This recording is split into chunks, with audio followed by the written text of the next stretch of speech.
watching Divorce Shield Live, the weekly show just for men that are thinking about going through or have survived divorce. Today we're going to talk to a man who has survived divorce and see what lessons he has learned that you can put to use. Welcome back to the show. I am John Knocklinger, the men's divorce coach and mentor. I'm a recovering divorce attorney and the founder of Divorce Shield, a company exclusively devoted to training men how to plan for, navigate, and recover from divorce. You can find out more about us and join our men's divorce support community at thedivorceshield.com. Today, my guest is James Bastian. He is an entrepreneur, writer, and father. He's also divorced. We're going to talk to him about his divorce, the lessons he learned, and how he's now co-parenting with his ex-wife. Thank you for being here, James. You're welcome. Thanks for having me on, John. This is an honor. I'm excited to speak to you and to your audience. So. Great. So why don't we just start kind of back at the beginning? When and where did you meet your ex-wife? Oh, that's a good question. So, man, that was a long time ago. I was, we dated in a fit and start sort of way. We dated two different times. I met her as an undergraduate student at BYU. And then I actually married her when I was finishing up my graduate degree at USC in Southern California. She was finishing up an MBA at the time, and we started dating. And anyway, yeah, interesting story. She was, as far as dating goes, of all the women who broke my heart, the first time around, man, she shattered my heart. She was so cruel and so bloodless. And sometimes I wonder about that. It's like, why didn't I learn my lesson? You know, could have avoided a lot of trauma later on in life. Although that said, I mean, I want to be completely clear and on the record. I have 4 amazing kids. I wouldn't change a thing. Wouldn't change a single thing to have them. So anyway. That's great to hear. That's great to hear that. When people tell me how much they hate their ex-wife or, you know, how horrible things were and they have kids, you know, they always have to keep that in perspective. Is you got these wonderful kids. So it's not all bad, because people tend to remember bad stuff more so than good stuff whenever it's trauma like a divorce. And there's, you know, guys that have so much great stuff. So you dated her, you guys broke up, and then you got back together. How long were you guys separated before you got back together? It was a couple of years. It was kind of so she's French. And so that was part of the relationship. When I originally met her, that was kind of my pickup line. I'd been away for a few years. I had a year to kill at school before I started graduate school, and I met her at a dance of all things and said, hey, you know, I'm learning French. I was like in French 101. And then later, after she broke up with me, I spent a summer in France working. My French got a lot better. Ran into her again, just kind of, you know, out of the blue, and started speaking French to her. And she's like, whoa, how did that happen? Then time went by, I went to school, and man, I came home. I actually lived here in this community. My parents were here, came home to visit for a weekend, ran into some old friends, and they said, hey, you know, so-and-so's still around. If you want to get a date and come out with us, then that would be great. And it started all over again. And then this time around, I ended up sealing the deal, and it worked. And again, it's an interesting story. It's a great story. I don't regret any of that. You know, it was beautiful. I heard a lot of things through the divorce about, oh, you know, I had all these red flags coming from her point. You know, I didn't love you. I never loved you. This was stupid to get married to. Why did I do it? And, you know, I look back at that time and go, no, that's not true. I mean, you can rewrite the narrative later on, but I'm a very passionate, romantic sort of guy. And so that stuff hits me hard. It was interesting, after the divorce, I was looking through some old stuff, and I had these letters come out from, you know, my then wife early on in our marriage, and having heard, I never loved you. I shouldn't have done this. I knew I shouldn't have married you. But then reading these early letters, I love you so much. I miss you so much. I can't wait. You know, it's just interesting, the stories that we tell ourselves to get through hard things. I'm a storyteller, and it is fascinating, the human psyche. Now, I never loved you. But 20 years ago, 25 years ago, she couldn't survive a day without me. She was writing me a letter every day. She loved me. It was crazy about me. Go figure. So, but she knows you're a romantic guy. So, you know, those comments are just directed to hurt you. I mean, exactly. There's no way she believes what she's saying. I mean, she's just trying to hurt you. There's a lot of truth to that. There's also truth to the idea that opposites attract. So she is more analytical, cerebral. These are things that she thinks now, and I think she is so in her way of thinking. And, everybody has a different, I'm expressive. I tell you what I feel.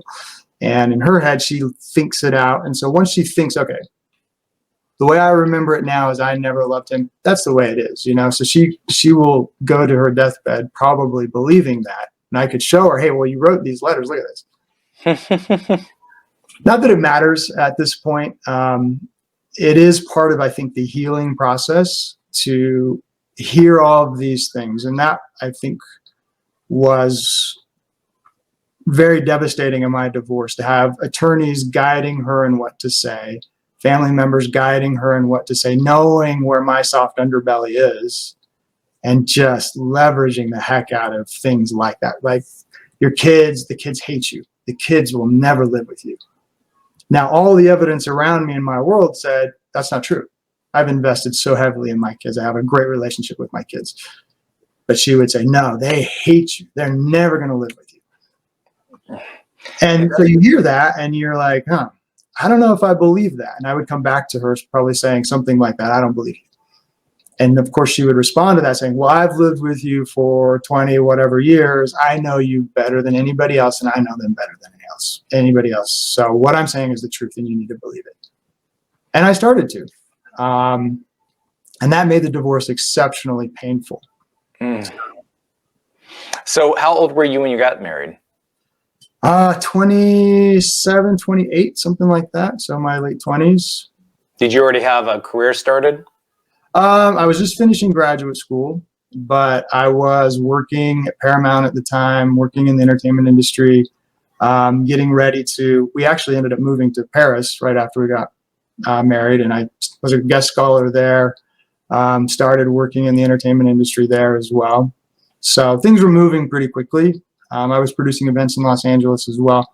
So yeah, there was a lot of really good stuff going on at the time. I wasn't deep into my career yet, still student, but very much launching into my career at that point. So can you still speak French? Yeah. We, so all of our kids, we spoke French at home with them. All of us were dual citizens. That, interestingly, I would say, was something, when we lived in Paris, I went through the process of becoming a French citizen. And it's an arduous process. They're very protective of citizenship in that country. It involved a lot of crazy stuff. Like they showed up at my in-laws' house. The police did one night, in the middle of the night, saying, hey, are they in bed together? We want to see if this guy is actually married to your daughter. And I would always kind of go, why am I doing this? This is a pain. It's not like France and America are at war with each other or anything. But somewhere in the back of my head, I would just think, there's something about this that's smart. And you probably know this as an attorney. You go into a meeting with an attorney, you're getting consults early on, and the first thing they say when they hear your wife's from another country is you're going to lose the kids and you're never going to see them again. It happens at least around here a lot. But having that French citizenship, even if she would have tried to take off with the kids, I could go and prosecute her in the court there as well. It didn't give her that advantage that otherwise she probably would have had. So anyway, I always suggest that when I run into people who are married to, folks from other countries, go through the process if you can and get the citizenship. And most countries will let you have dual, you can have that in the US, you can have dual citizenship. If only for that reason. I mean, you don't ever want to plan for divorce. I guess that's not really the outcome I was looking for. I didn't think that was in my future. But I was so grateful to have that once the divorce happened, just knowing that, because I've seen it. It does happen. People take off. The wife or the husband will take off, take the kids, and you're going to have a really hard time ever getting them back, just the way international law works. So, yeah, sure. That happens far more frequently than most people are aware of. I've actually never heard of anyone give the advice that if you're married to somebody who's a citizen of another country, you should go and try to get citizenship there or get dual citizenship. That's really great advice, particularly in some of the countries that are a little bit harder to deal with. And, we're not going to talk about it on this show, but there are certain countries that are very difficult to get kids back from. particularly, the Asian and Middle Eastern countries in particular. Europe's a little bit easier to some degree, but still, that's really rough. So how old were you when you first had your first child? Gosh, so I think 29, 30 was just about a year into the marriage, we got pregnant, and our daughter was actually born in Paris. So that was a really cool experience, to have her there and to go through the process there. So yeah, we started having kids pretty early on, and I mean, it was magical. It's one of my lifelong favorite moments is just remembering, having them place her in my arms for the first time. As everybody knows, it's a parent. It's like, bang, just who knew this much love existed in the universe, and where did it all of a sudden come from? But you're mine now, and I'm going to take care of you, and this is my role. So anyway, that was, that's not to jump ahead of you, but the parenting piece has been for me always so quintessential. It's been everything, and I put so much focus on it. Going through a divorce, all of that deposit, all of that effort has paid off in a huge way, in an unexpected way, even after having all of this pushback saying, hey, you're not loved, you're not wanted, you're not a good dad, you failed at all of these things, you're failing at your marriage, you're never going to end up with your children, they're never going to want to be with you. Because I think that's a pretty standard response, and I know in her case, the attorneys that she was working with were actually really pushing that. They had documents saying, this is what you need to tell him. In our state, it's very, very common for a woman to attorney up and then just hit the man so hard that he goes, oh man, I can't take this. Show me where to sign. I just got to get out. And I've seen best friends, one of my best friends, brilliant guy, real estate seminar guy worth, who knows how much money, got hit that way. And he just went, show me where to sign. I can't take it. And took it away. And to this day, he's not in a place where his kids are as much of a part of his life as he'd like them to be. And he gave up a lot, which I guess I was fortunate to see him go through that before and see other people go through divorce, and had the wherewithal to say, you can say whatever you want. It hurts and I'm going to suffer, but I'm not going to back off. I'm not going to give up. I'm not going to walk away. I think that advice for dads, I'm trying to think where I heard it from originally. If you're in a divorce situation, don't leave the house until the court tells you have to go. Because once you're out, and you lose so much leverage. And more than that, you lose that constant interface and contact with your children. And somewhere, I think in their heads, a lot of times they go, oh, dad just chose to leave. And my kids, that was one of the beautiful things. The divorce as it played out, I was told, okay, I don't love you anymore. We're getting a divorce, but sure, I'll go through the motions. We'll go to counseling for a while. I'll think about this for a while. In retrospect, she already knew what she was going to do, but this was saving face. This was preparing things for the court. This was, hoarding a lot of money and so forth. So going through that process, rather than just check out, I stuck it out, and I worked really hard to try to be the best person I could be, even though it was so painful. Tried to be, even save the marriage, what I thought was doing everything I could. And it was nice to be in the home because the kids were watching that. So they never have to tell themselves, okay, this hard thing happened, and what dad did was he checked out and took care of himself, and he just left us. They know I fought for them. They know I fought for the marriage. And, here we are 5 years later, and, I've the full-time dad, my 3 sons that were in the custody case have all come to live with me full-time. I'm their safe place. And that decision was based, in part on the way I handled the divorce early on. They knew they could count on me. They all know that I wasn't treated really well. And I actually am their mom's biggest champion most of the time. I try to encourage them to see her, say nice things about her, trying to build her up.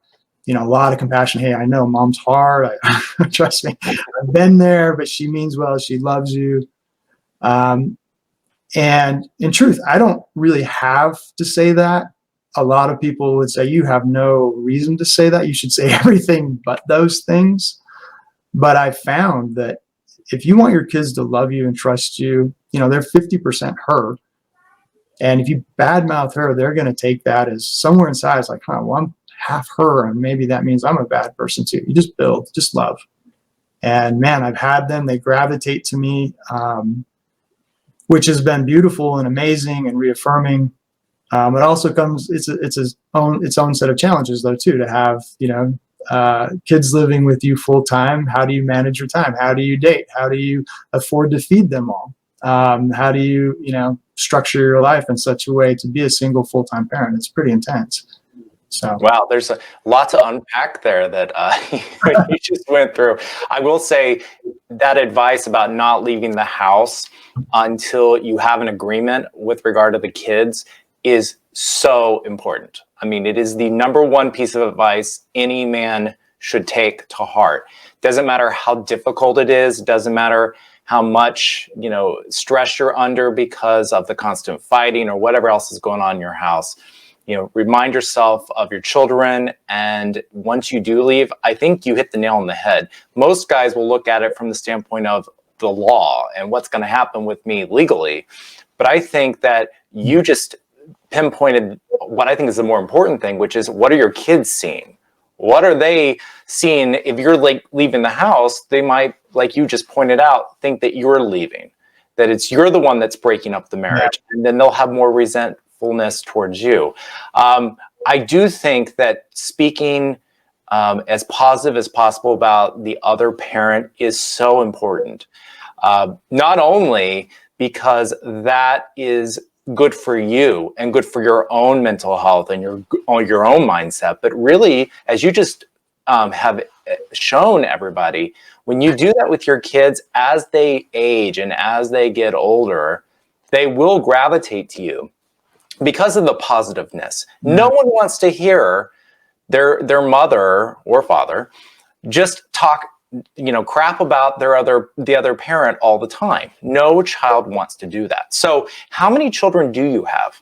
So I've got 4 total. I've got a daughter, my oldest, and then I've got 3 sons. So my daughter was just finishing up high school when the divorce started. So when it was finalized, she was away at college. And then I have 3 boys that, I've got 2 at home now. I've got my oldest son is off at college. He's actually married now. My daughter's married too. So that as well as has been reaffirming to me to see that even though they saw their parents' divorce blow up, they have enough faith in the process.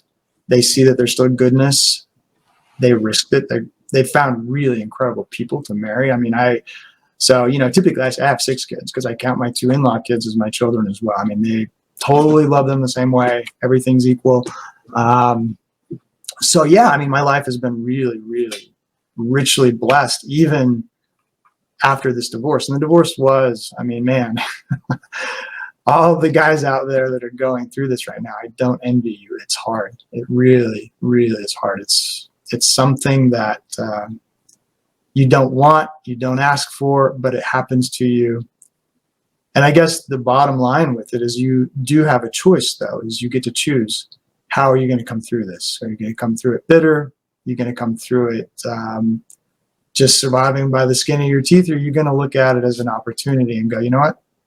This sucks, but this is the best thing that's ever happened to me. And I'm going to embrace it and I'm going to go forward. This is an opportunity to shed some dead weight, to really do a deep dive on who am I and what am I about and what's important to me. And can I be a better human being?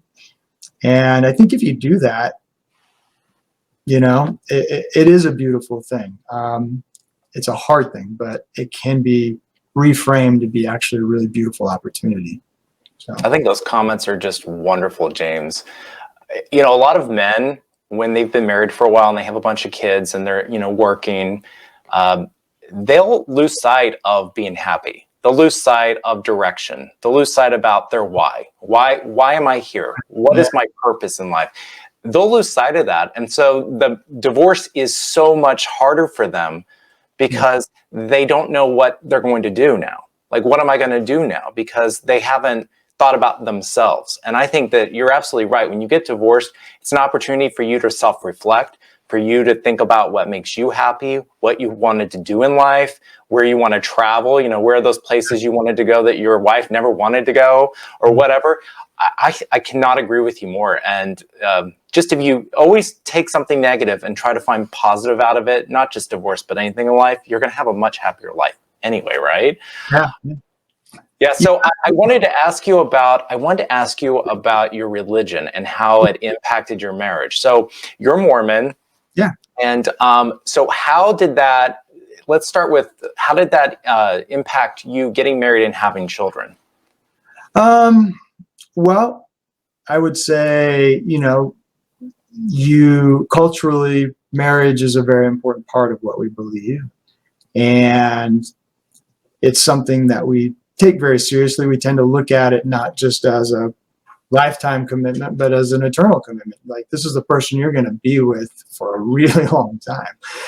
And so, when we start dating seriously, you don't typically move in with somebody. You start planning more in terms of, okay, we're going to get married and then we'll live together. Then we'll go down that road.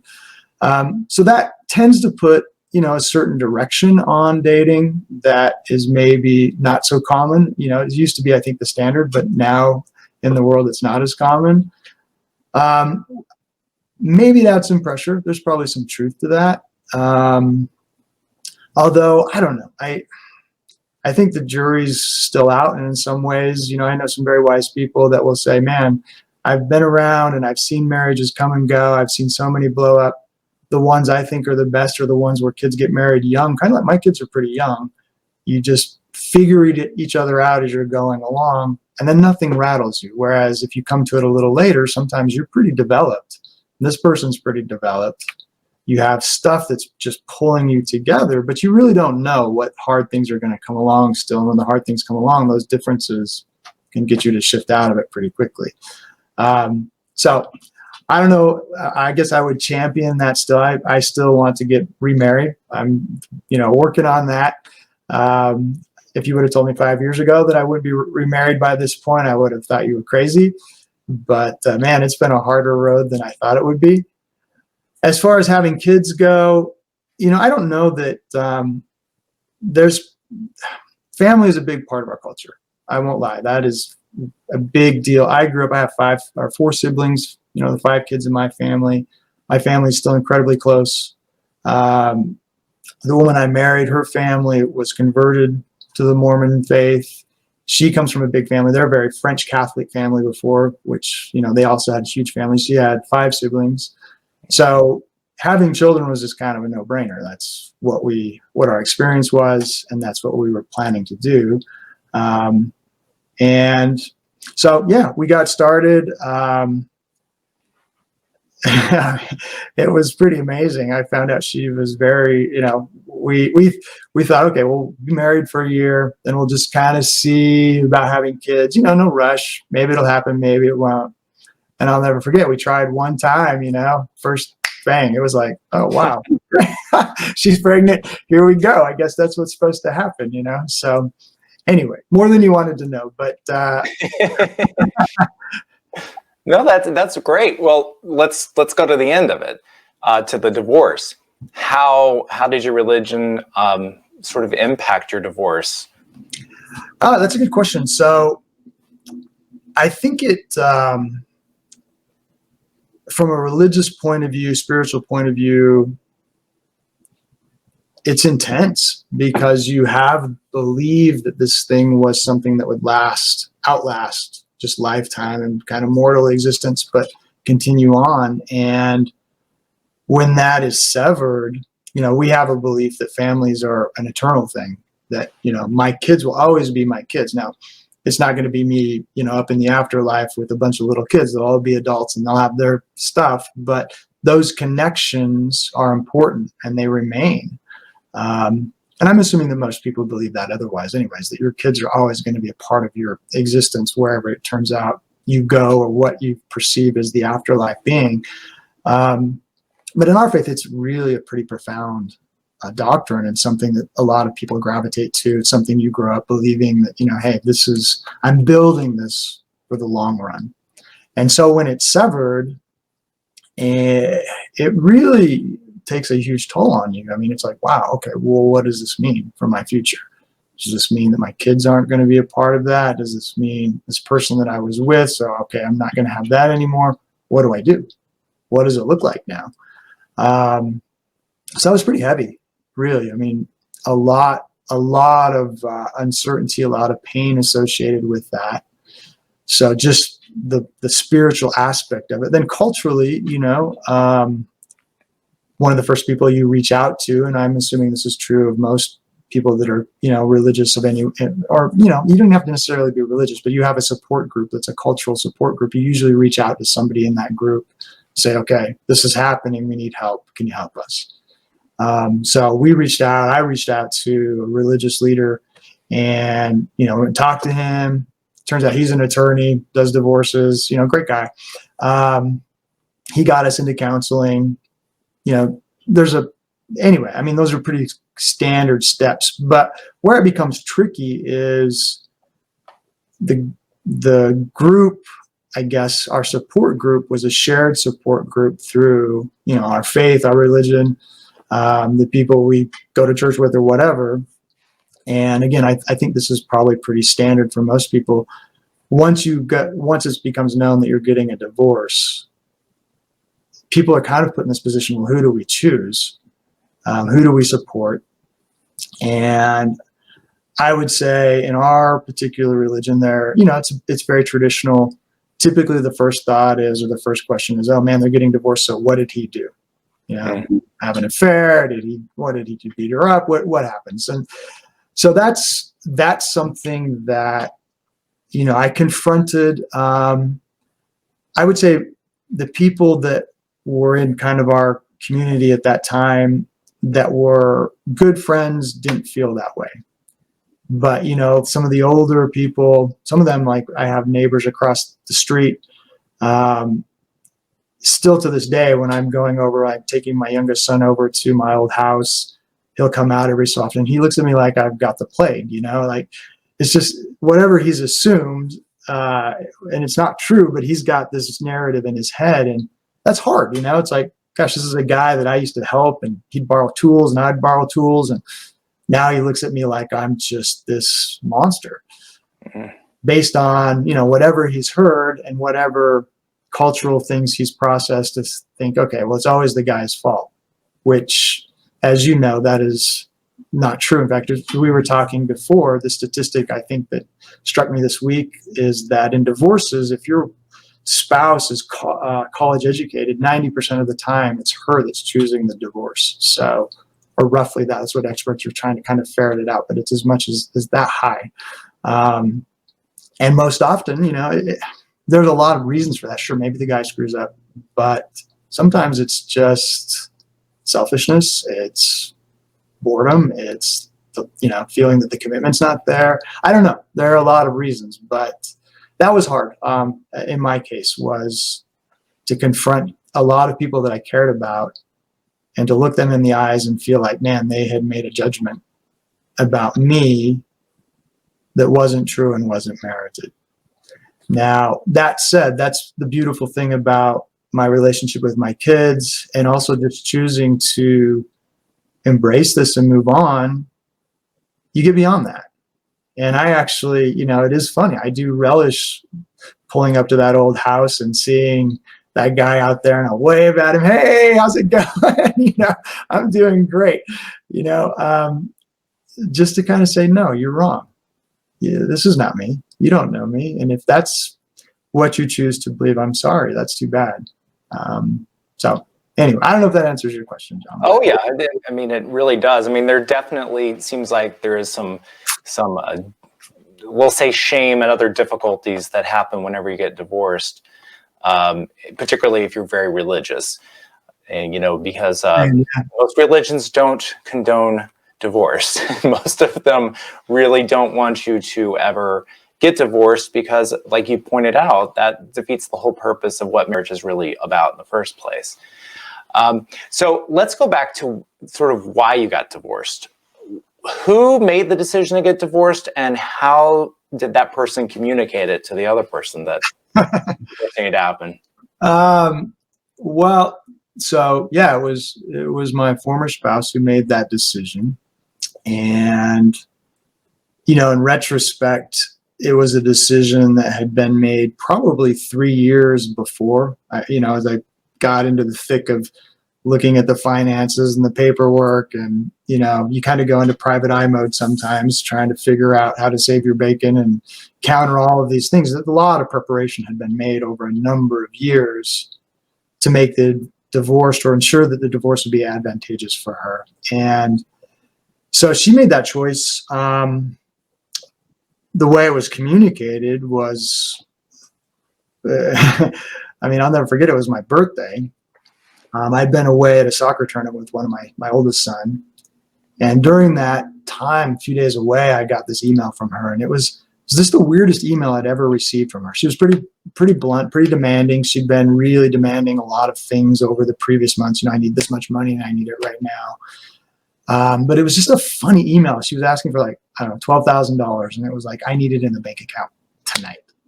Mm-hmm. I'm like, okay, that's really weird, because what's going on?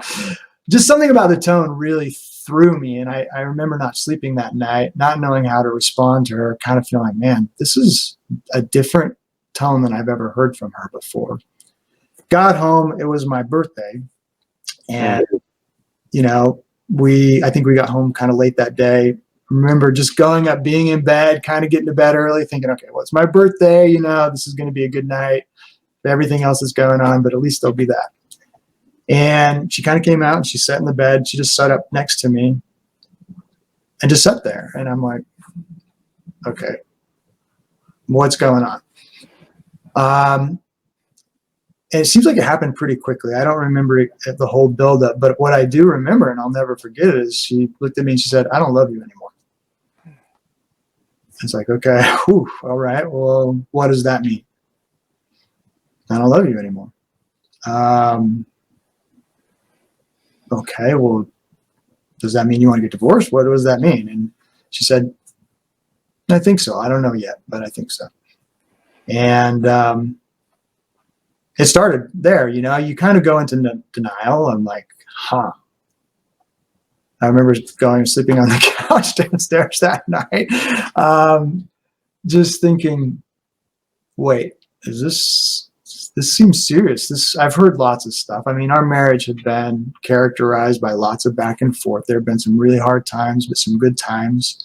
I really thought, the thing that struck me is I had thought that at that time I was doing a lot of things right. I knew I wasn't perfect. I wasn't doing everything that I could tell she thought I should be doing to make the marriage happy. But I was building a lot of things. I changed some career things. Just like I think 2 months before that, I'd taken her to Mexico, kind of with this whole thing like, hey, we're restarting. This is amazing. Everything's going so well. The future is so bright.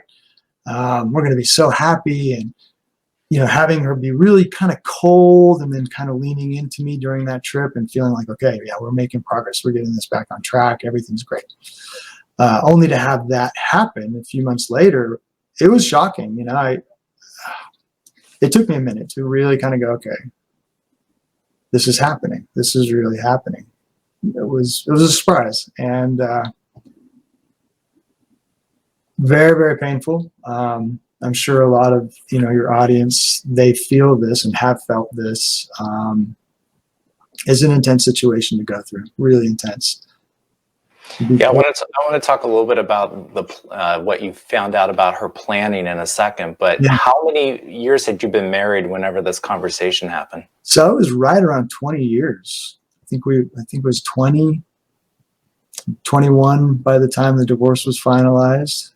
So going back a couple of years before that, looking back at it now, what red flags were there that you were heading down this road, maybe not really realizing it at the time? Yeah, there were a lot of red flags. So one of my the one I point to all the time, and I'd seen it earlier in my marriage, and it had proven to be kind of a bellwether of hard things coming, that there were other things going on. And I thought we'd taken care of that. But I would call it the secret life. Inject the name of your spouse here, right? The secret life of whatever her name was. Because there was just this secret life going on. For example, I could be working at home and she had an office upstairs. We had a business together, and then I had my stuff going on. I could go up and she'd be gone. The car would be in the garage, but she'd be gone. And she'd be gone for hours. And, it turned out that oftentimes she was walking, but she was talking to somebody on the phone. And so you start to see these things where it's like, oh, the phone's ringing, and she goes into her office and closes the door, which, when you have children, young children, that's just not something you do. And it would always kind of go like, who is she talking to? And what is she talking about that can't be shared? I mean, we're in business together. We have children together. Okay, sure. If it's a business call and the kids are being noisy, great. But that usually wasn't the case. So there was just a lot of that going on, a lot of hours that were unaccounted for, a lot of phone calls that took precedence. I remember even coming back from Mexico. We were sitting in the airport in Denver, and suddenly she's just furiously texting. And I'm just sitting there like, we've had this great trip and we're still have a moment to be connected, but I was completely, it was as though I didn't exist and I could not ask. I'd tried to ask and I would get like, oh, I'm talking to my sister, or it's none of your business sort of thing. Those are pretty big red flags. I think if your marriage is in a place where, truly, going forward, if you can't say, who are you texting, and that, without it producing a fight or something, you're probably in pretty treacherous territory by then, especially in the world we live in. You've got to be so transparent, and everybody knows that. As soon as you start going into the secret world, you've got problems probably. So, but I chose to agree with you. What's that? I think most people would agree with you on that. Yeah. So that was a big red flag. There were flat kind of red flags business wise. We built this business together, and it was great. I built this really great graph as we were going through the divorce process. Just, business was doing this and this and this and this every year. And then suddenly for the last 3 years before the divorce, it went like this. And, I'd get explained to it. Oh, I lost this client. I did this, this happened, that happened. And she's the money person in the marriage. She's the one with the MBA. She's very smart. So I would just believe that. And I never really took a hard look at the finances, but clearly it was not accidental. It was very designed, because, you hit that. And then as soon as the divorce is in play, suddenly it goes like this again. But that was happening. And that was another red flag that I missed. Communication, all of it, everything, intimacy, all of it became really strained. And things that, little things, for example, we'd gone through a really hard patch in our marriage about midway through. And one of the things that came out was, hey, she would tell me in the morning, I want you to come up to me and hug me and tell me you love me. That means a lot to me. So I made a practice of doing that. And I remember, I don't know, maybe 6 months before the divorce set in, going up and hugging her one morning and having her just turn on me and go, no, I don't like it when you do that. And it's like, that sort of shift is another pretty big red flag that something has changed. And anyway, so there were a lot of things like that you definitely process as you're going through the divorce, like, man, what did I miss? How was I so stupid not to see this? How did I not act on it? I felt like, again, I was very patient. I thought I was doing all the things, or most of the things, that she wanted me to be doing. I thought I was providing in a way that she wanted to be provided for. Maybe not entirely, but I was on that trajectory. I was trying to become, I think at that point I'd given away a lot of myself and thought, okay, this marriage has been really hard, but I have these children. That's important to keep them in this marriage. I need to do what's best for them. I'm going to lean into the marriage and try to be the best person I can be for her. And I really thought I was making progress. But maybe it was too little too late. Maybe this was just always the destiny, given the way the marriage played out and given that we are very different people. I don't know. I mean, in so many ways, I don't know that anybody has the answer to that question. I'm not even sure she has the answer to that question. She seemed really determined and, again, had a lot of things to say, hurtful things to say about why I was not an adequate spouse, not a fit spouse, not the person she wanted to be with, that were very, very hurtful. But, now all these years later, I mean, here's kind of an interesting anecdote. It was, I think, last fall, I got an email from her. And in this email, she apologized. She's like, I'm so sorry for all the really mean things I said and for the mean things I did. And, I was listening to the attorneys and acting on all this stuff. And so, and if you know her, that's just, that's just not her at all. But it tells you that a lot of things, there were a lot of voices, I think, in her head saying, you need to do this, you need to get out. Which is another principle, I think, and your audience will recognize this, is that misery loves company. That idea is really pernicious. People who are in a hard place often want to pull other people in with them. And I would say, if there was any one big glaring reason why my marriage failed, is that my spouse at the time was surrounded by several key people that were very miserable. And they just, you've got to be joining us. You got to come into this place with us. And so anyway, that would be my biggest probably explanation as to why it happened. Again, I'm not a perfect human being. I have my shortcomings, my downfalls. I argue, have a temper, all of that stuff falls short. But just, I don't know, in retrospect, that would be, I think if you open the door and let other people come into your marriage and start saying things about your marriage is awful, your husband is awful, and you don't contest that, you believe it, you're on a really slippery slope. You're probably not going to recover at that point. So, well, it sounds like you weren't completely happy either in the marriage. No, I wasn't completely happy. That's true. And that has been, that was something I would have, admitted to back then. It was a hard marriage, a difficult person to be married to. Our personalities are very different.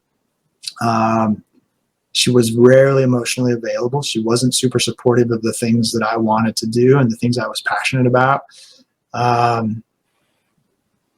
It was constantly tricky. I mean, we had a very different view of finances. A lot of things were different, When we lined up, things were great, but that became less and less often as we moved along. So, not necessarily happy either. Nonetheless, I guess my personal, just the way I'm built is I don't want to give up. I fought hard to save it. I'm not a quitter. And, maybe that goes into the idea of the identity, which so many of us guys at this point in life are like, okay, well, I identify with my marriage. That's a huge part of who I am and what I do things for, even if my marriage sucks. This is the way it is. And so the threat of losing that, it's like, whoa, wait. What happens now? Who am I now? What does that mean for me?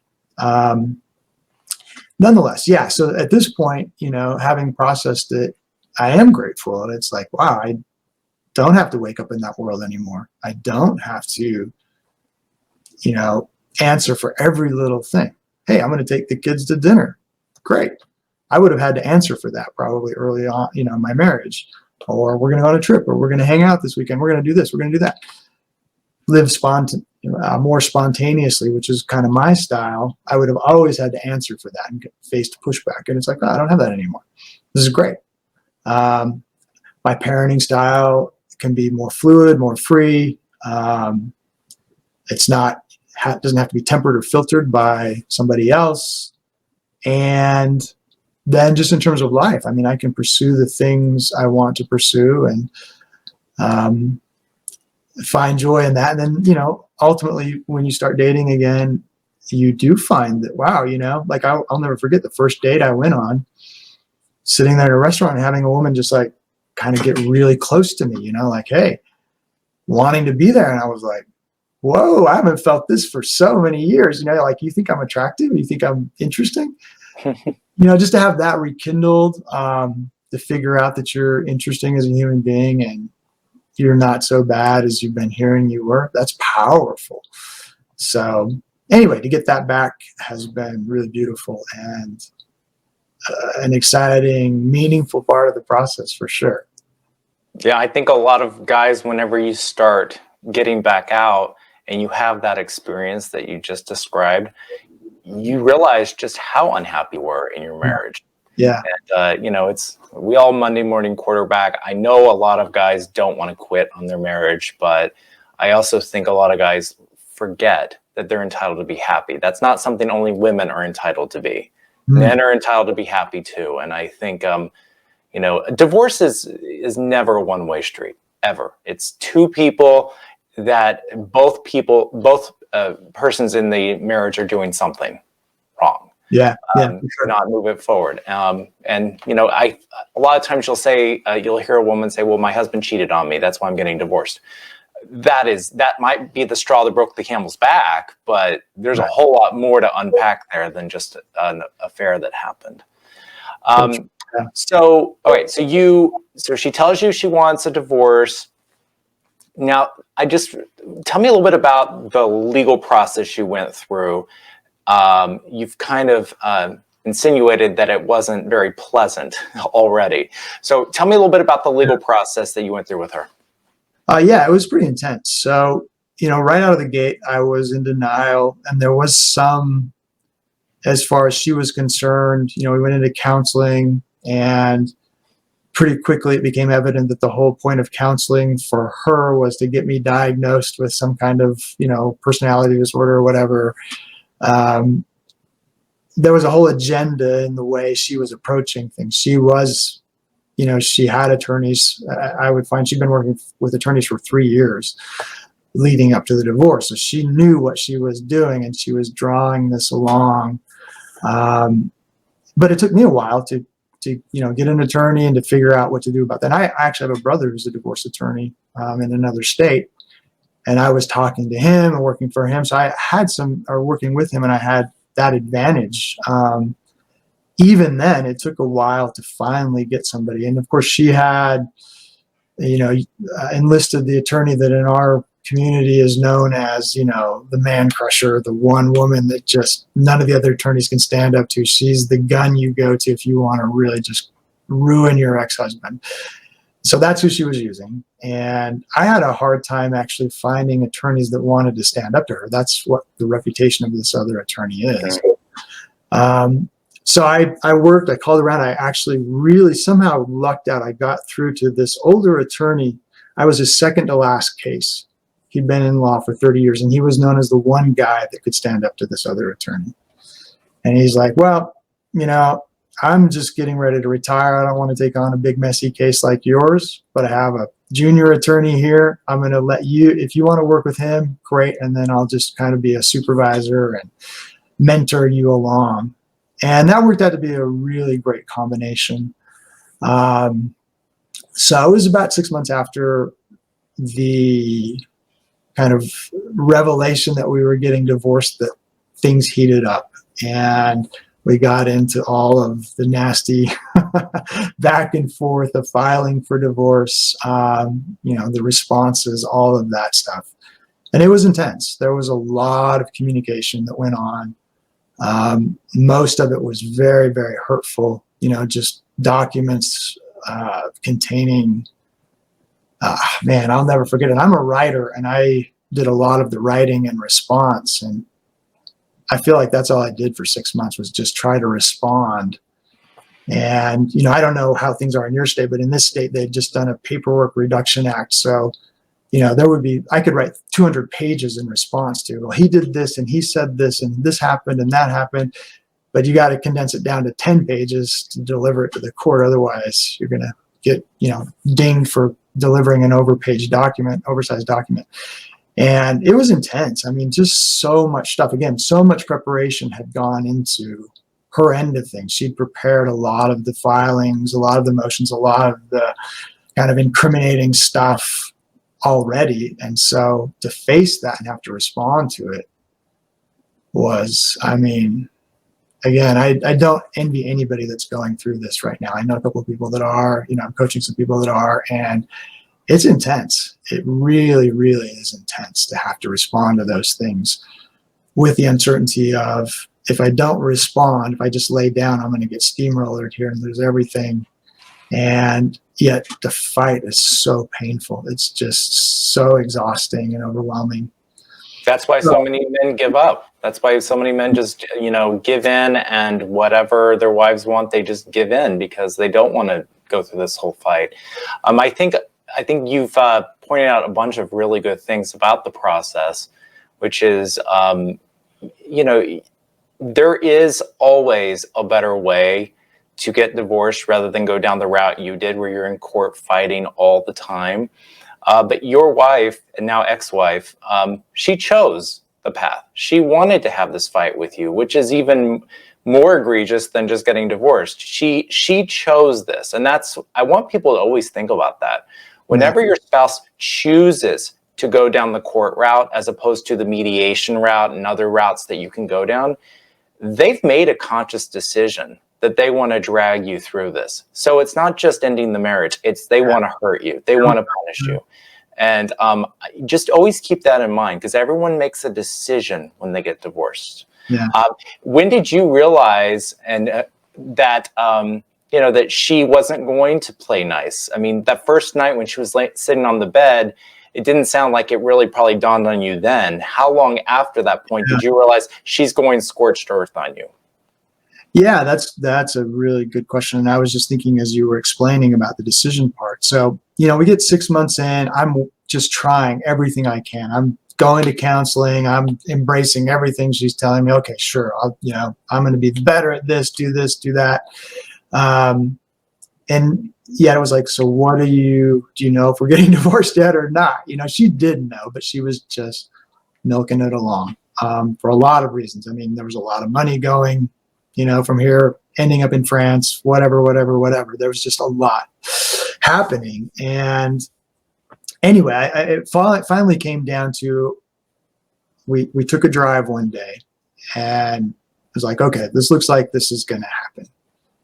So if we really step back, we're both smart people. We're both well-educated. We know the situation. There's a really easy way to divide everything. Just the two of us. We bring in an attorney to finalize stuff, divide it, and everything's going to be great. If we don't do this, it's going to be World War III. So we drove up the canyon. We had this long talk, probably the best talk I've had with her in all of these years, right? Seemed like she was really willing to kind of consider everything. Came back home, and she seemed to be agreeing with me. I pulled into our driveway, and I thought, man, all these years, she doesn't agree with very much. So let me just double check. So I pulled out, drove around the neighborhood again, and said, okay, this is what I heard you say. Is this what you're thinking? No, that's not what I said at all. Boom. And then we went, within a week or so, I don't know how big that first document was. It was huge, full of all kinds of hurtful things. And we're off to the races at that point, And again, a lot of calculations had been made to help her fight this thing, and shock and awe. That's what I'd call it. The strategy was shock and awe, and it had worked for this attorney and still does to this day. It all comes at you at once. And as a dad and a man working and already hurting, you go, okay, I don't know what to do. Just show me where to sign, take it all. I'll start over. Here you go. And I think that was the most interesting part is my former spouse and I think her attorney were really shocked. She thought this was going to be a slam dunk. Just steamroller me, give up, take everything. And when I stood back and thought, hell no, I'm not. No, I've tried to be the best person here. I am the better person. I really can honestly say that. I've taken the high road in this. I'm not going to give you everything. I've worked just as hard as you have. All of this matters as much to me. I'm not going to show my kids that I'm just walking away. Hell no. And I think that was the best choice. I mean, it's sad that we had to go down that road. It's expensive. The toll emotionally was huge in every way. I mean, I'm 5 years into this and I'm still recovering in a lot of ways, still rebuilding, but it was worth it. It was worth it to fight back, taking the high road, but still fighting. And it's like, okay, you pulled the gloves off. Okay, the gloves are coming off now then. Her choice. Yeah, you can do both. You can take off your gloves and still go the high road. How much did this divorce cost your family? So I don't even know with her part. I mean, mine was probably $30,000.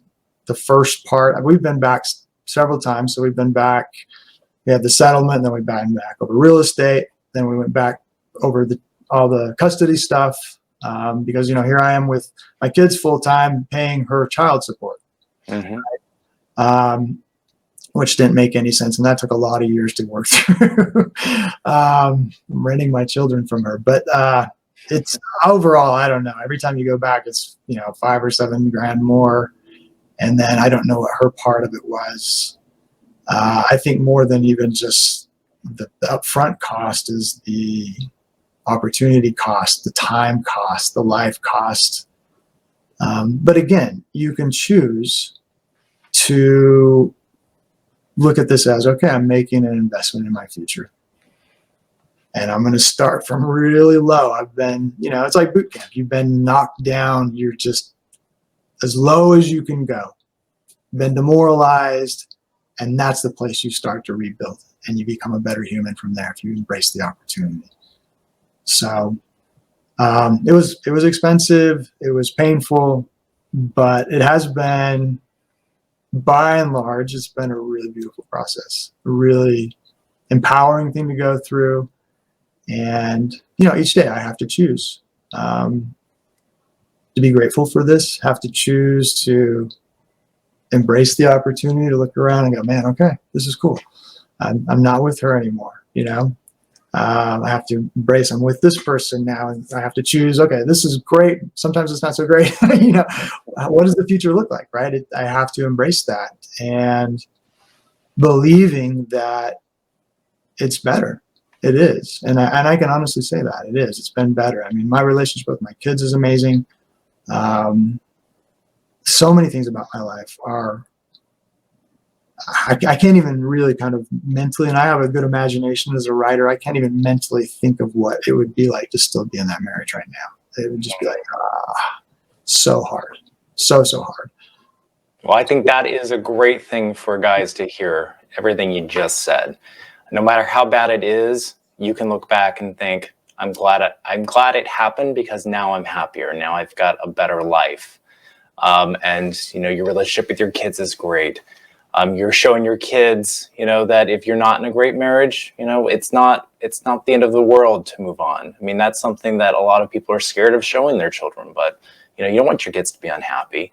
Well, I will tell you, James, I think we could talk for another hour because we even get into like how the kids were impacted by the divorce, how you guys finished the divorce, and all of these, these 5 years you've been post-divorce. I mean, I would love to hear about co-parenting, dating, how you adjust your mindset. So we may have to have another conversation. There's so much more to cover.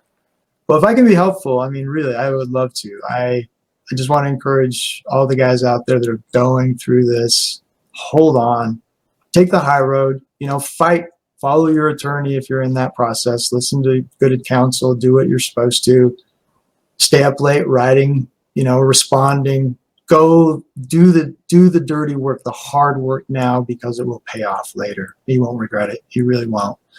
And then choose to make this an opportunity.